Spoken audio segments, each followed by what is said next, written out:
Hello guys, welcome back to Shivam classes. अब हम बात करने वाले हैं कि विद्युत अपघटनी वियोजन क्या होता है या फिर इलेक्ट्रोलाइटिक डिसोसिएशन क्या होता है। ये टॉपिक हम डिटेल के अंदर पढ़ने वाले हैं। कुछ एग्जांपल्स इसके देखेंगे, पहले इसकी परिभाषा देखेंगे, फिर कुछ एग्जांपल्स के सहायता से, कुछ उसकी हेल्प से हम उसको समझने की कोशिश करेंगे कि ये आखिर होता क्या है। उससे पहले आपके लिए एक अनाउंसमेंट है कि अगर आपको अपनी क्लास का कंप्लीट स्टडी मटेरियल चाहिए हो और वो भी फ्री के अंदर, तो अभी प्ले स्टोर पे जाइए और शिव ओम क्लासेस नाम से हमारी ऐप है वो डाउनलोड कर लीजिए। उसके अंदर आपको अपनी क्लास का सब कुछ, चाहे वो नोट्स हो, चाहे वो वीडियोस हो, एनसीईआरटी सॉल्यूशंस हो, बुक्स हो, आपके एनसीईआरटी वाली जो बुक है ना वो भी उसके अंदर डाल रखी है, मॉडल पेपर भी है उसके अंदर, प्रीवियस ईयर के पेपर, सब कुछ, यानी कि आपको जिस भी चीज़ की जरूरत पड़ेगी वो सब कुछ उसके अंदर मिल जाएगा आपको। और वो भी सब कुछ क्या है, फ्री के अंदर अवेलेबल है। तो प्ले स्टोर पे जाओ और शिव ओम क्लासेस नाम से हमारी ऐप है वो डाउनलोड कर लो। तो चलिए टॉपिक की तरफ बढ़ते हैं। पहले नाम देखो, विद्युत अपघटनी, यानी कि अपघटन हो रहा है, कोई ऐसी चीज है जो टूट रही है। और किसकी वजह से? विद्युत की वजह से टूट रही है। विद्युत क्या होता है? या तो इलेक्ट्रिसिटी कह दो या फिर आयन कह दो, एक ही चीज है। इलेक्ट्रिसिटी में क्या होता है, उसके अंदर भी जो आयंस है, आयंस एक जगह से दूसरी जगह पर फ्लो करते हैं। तो जैसे मान लो कि भाई हमारे पास कोई एक यौगिक है, एक कंपाउंड है AB, और जो AB कंपाउंड है ये आयन से मिलकर बना है। यहाँ पे A जो है वो पहले नंबर पे जो आता है वो होता है धनावेशित, पॉजिटिव चार्ज होता है उस पे, और जो दूसरे नंबर पे आता है उस पे होता है नेगेटिव चार्ज। ये नियम है। जब हम केमिकल फॉर्मूला लिखते हैं किसी भी चीज का तो पहले आएगा धनात्मक आवेशित और उसके बाद ऋणात्मक आवेशित। तो इसका मतलब A जो है वो पॉजिटिव रहेगा और B नेगेटिव रहेगा। यहाँ पे लिखा हुआ नहीं है, केवल हमारे पास जो है इंफॉर्मेशन वो ये है कि भाई हमारे पास कोई कंपाउंड है AB। अब हमने क्या किया कि हमने इसको पानी के अंदर डाल दिया, और जब इस यौगिक को, इस कंपाउंड को पानी के अंदर डाला तो ये टूट गया। अब किस में टूटेगा? जिन चीजों से ये मिलकर बना है उन्हीं चीजों के अंदर तो टूटेगा।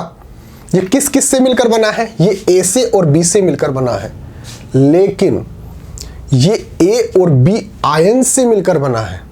अब चूंकि इस पर A2 B2 इसलिए नहीं लिखा हुआ क्योंकि यहाँ पे दोनों पे जो है आवेश जो है, चार्ज जो है वो सेम है, इसकी वजह से यहाँ पे लिखा हुआ नहीं है। तो जब ये टूटेगा, क्योंकि ये आयन से मिलकर बना है, तो ये A तो प्लस और B माइनस के अंदर टूटेगा। ये किसके अंदर टूट गया? ये आयंस के अंदर टूट गया, आयंस के अंदर टूट गया। तो इस प्रकार से जब कोई रिएक्शन जो होती है, कोई कंपाउंड जो होता है वो रिएक्शन के बाद आयंस के अंदर टूट जाता है। कोई भी जो कंपाउंड, कोई भी जो यौगिक होता है वो आयंस के अंदर टूट जाता है। तो इस प्रकार की जो रिएक्शन होती है उसी को बोला जाता है विद्युत अपघटनी वियोजन। वियोजन का मतलब होता है टूटना, अपघटन, अपघटन का मतलब आयंस के अंदर कोई भी जो यौगिक होता है, कोई भी जो कंपाउंड होता है, अगर वो आयंस के अंदर टूट रहा है तो इसका मतलब उसका क्या हो रहा है? अपघटन। और विद्युत का मतलब क्या होगा?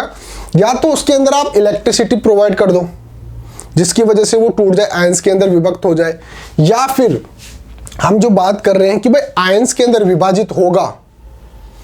जब हमने यहाँ पे बात की, यहाँ पे देखो जो फोटो चिपका रखी है, पहले इस प्रकार से हमारे पास कोई कंपाउंड था, इसके अंदर हमने H2O डाला, वाटर डाला, तो ये जो है वो आयंस के अंदर टूट गया, माइनस प्लस, प्लस माइनस, इस प्रकार से अलग अलग हो गया। पहले एक जुड़ा हुआ था आपस के अंदर और अब क्या हो गया? अलग अलग हो गया। यहाँ पे स्पेस देखने को मिल रहा है, यहाँ पे बिल्कुल जुड़ा हुआ है। तो यहाँ पे क्या है? ये कंपाउंड है, और जैसे ही हमने H2O डाला तो उसकी वजह से ये आयंस के अंदर टूट गया। जो भी कंपाउंड था वो आयंस के अंदर टूट गया। तो देखिए इसकी डेफिनेशन देखते हैं। सबसे पहले तो इसको किस प्रकार से आप डिफाइन कर सकते हो, किस प्रकार से परिभाषित कर सकते हो। अगर आपके एग्जाम के अंदर आ जाता है तो आप किस प्रकार से लिखेंगे इसके बारे में।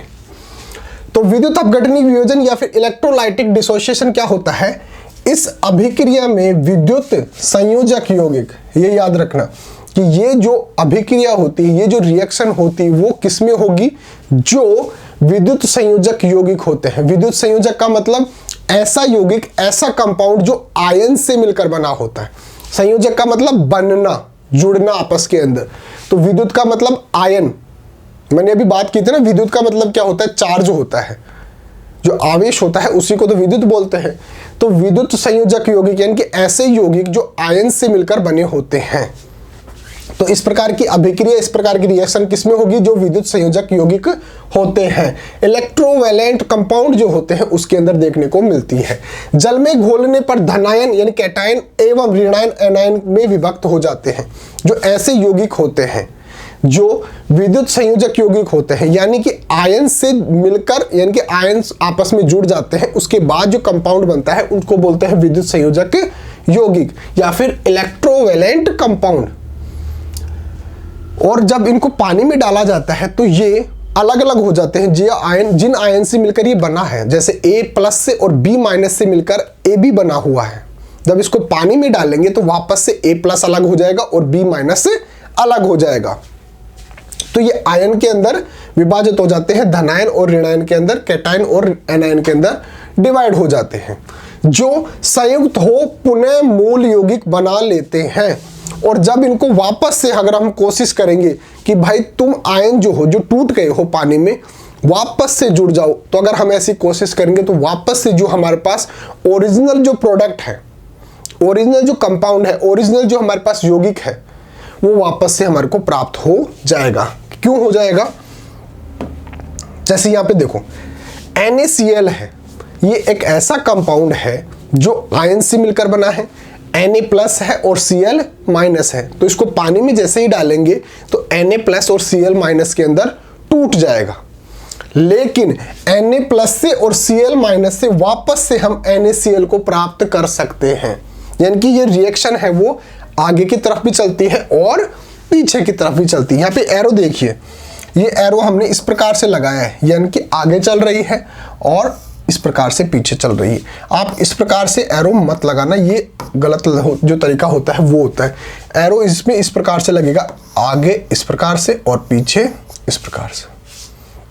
जो उत्क्रमणीय अभिक्रिया होती है जो दोनों दिशाओं के अंदर चलती है, यानी कि जो हमारे पास रिएक्टेंट है उससे प्रोडक्ट बन रहा है और प्रोडक्ट से वापस रिएक्टेंट अगर बन सकते हैं तो उसके अंदर इस प्रकार का चिन्ह लगाते हैं। और जो केवल एक ही दिशा के अंदर चलती है उसके अंदर इस प्रकार का चिन्ह लगाते हैं। इस प्रकार का चिन्ह लगाने का मतलब NaCl से Na+ और Cl- तो बन जाएगा, लेकिन वापस से Na+ से Cl- नहीं बन सकता, तब हमारे को ऐसा चिन्ह लगाना पड़ता है। लेकिन हम जानते हैं कि NaCl से Na+ और Cl- तो बनेगा, लेकिन वापस से Na+ से Cl- जब आपस में रिएक्शन करेंगे तो वापस से NaCl बन जाएगा। इसलिए हमने इस प्रकार का चिन्ह लगाया है कि यह अभिक्रिया आगे भी चलती है और पीछे भी चलती है। तो इससे मूल जो यौगिक है, जो ओरिजिनल कंपाउंड है, वो प्राप्त किया जा सकता है। वापस जो हमारे पास आयन के अंदर टूटा है ना, उनसे वापस हम रिएक्शन करवा के वापस उनको जोड़ के जो हमारा मूल यौगिक है, जो हमारा ओरिजिनल प्रोडक्ट है, उसको हम प्राप्त कर सकते हैं। दोनों ओर की क्रियाएं समान हो जाने पर साम्य स्थापित हो जाता है। अब जो रिएक्शन है,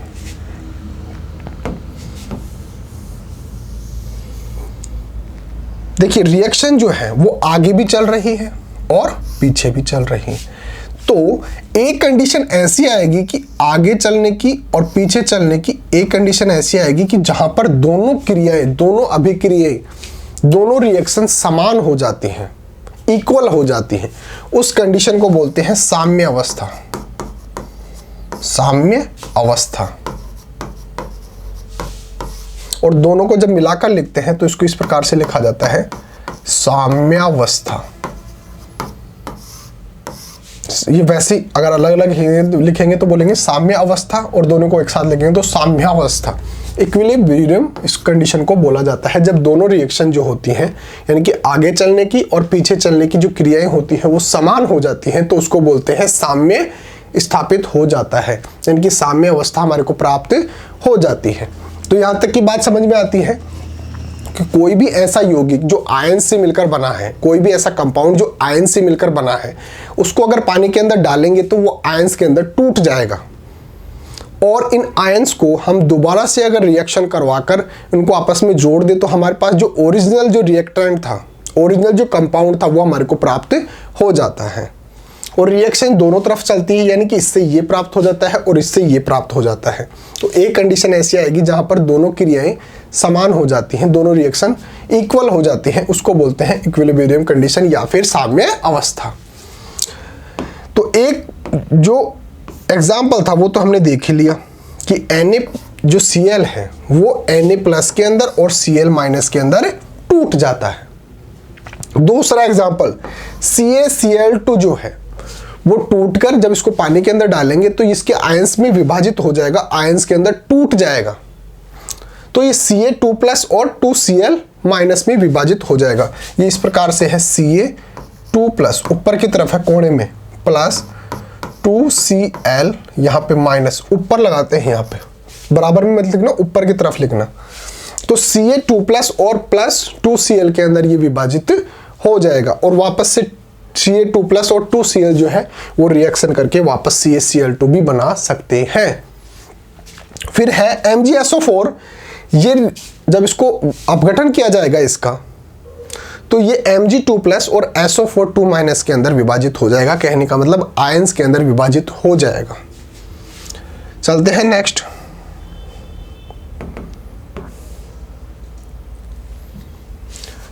अब हमने हमारी खुद की एक परिभाषा लिख रखी है, वो भी देख लो।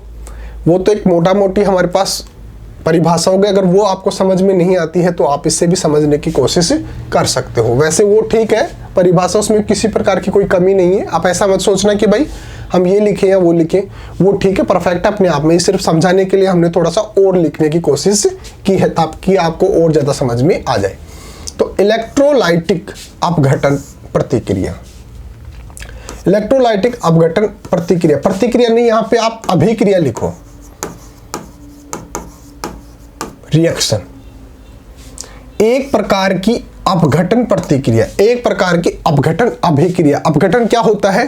कोई भी जो यौगिक है, कोई भी जो कंपाउंड है, उसका यौगिक उसके आयनों के अंदर विभाजित होना। कोई भी जो कंपाउंड है, कोई भी जो यौगिक है, वो अगर अपने आयन के अंदर विभाजित हो जाता है, आयन के अंदर टूट जाता है, तो उसको बोलते हैं अपघटन।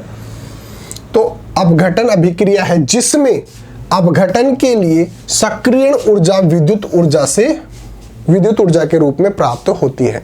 अब जो सक्रियण ऊर्जा चाहिए होती है, कहने का मतलब अगर कोई भी आयन जो है वो आपस में जुड़े हुए हैं, अब आपस में जुड़े हुए हैं, कहने का मतलब इन दोनों के मध्य यहाँ पे क्या था, एक तो था A+ और एक था B-, यानी कि ये क्या हो गए, अपोजिट चार्ज हो गए। अब अपोजिट चार्ज है, इसका मतलब इन दोनों के मध्य क्या पाया जा रहा है, एक अट्रैक्शन फोर्स पाया जा रहा है। एक दूसरे से जकड़े हुए होंगे, एक दूसरे को बिल्कुल अच्छी तरीके से पकड़े हुए होंगे। क्यों? क्योंकि इसके अंदर क्या है, अट्रैक्शन फोर्स पाया जा रहा है। अब हमारे को अगर इनको अलग अलग करना है तो हमारे को फोर्स लगाकर इसको खींचना पड़ेगा, अलग करना पड़ेगा। तो उसके लिए जो ऊर्जा चाहिए उसको बोलते हैं सक्रियण ऊर्जा। सक्रियण ऊर्जा का मतलब उनको तोड़ने के लिए जो ऊर्जा चाहिए वो कहाँ से प्राप्त होगी, वो प्राप्त होगी विद्युत ऊर्जा के रूप में। जो हम इलेक्ट्रिसिटी लेते हैं, मान लो हम उसके अंदर इलेक्ट्रिसिटी प्रोवाइड कर रहे हैं, इलेक्ट्रिसिटी हम उसके अंदर फ्लो कर रहे हैं, तो इलेक्ट्रिसिटी पाकर ये A+ और B- क्या हो जाएंगे, अलग अलग हो जाएंगे।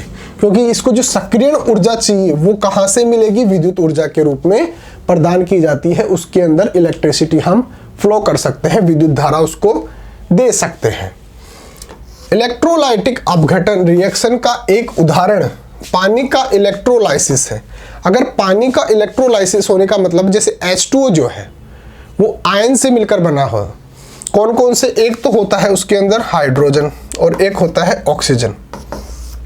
अगर ये H2O जो है वो इलेक्ट्रोलाइसिस हो जाए, कहने का मतलब हाइड्रोजन के अंदर और ऑक्सीजन के अंदर टूट जाए, तो इसका प्रकार ये किसका उदाहरण हो जाएगा, इलेक्ट्रोलाइसिस अपघटन रिएक्शन का उदाहरण हो जाएगा। तो H2O जो है वो 2H2 और O2 के अंदर विभाजित हो जाएगा। तो ये इतना सा टॉपिक था, हमारे छोटा सा टॉपिक था। फिर भी अगर आपको समझ में नहीं आता है तो आप कमेंट करके पूछ सकते हो हमारे को, या फिर आप हमारे व्हाट्सएप नंबर लिख लो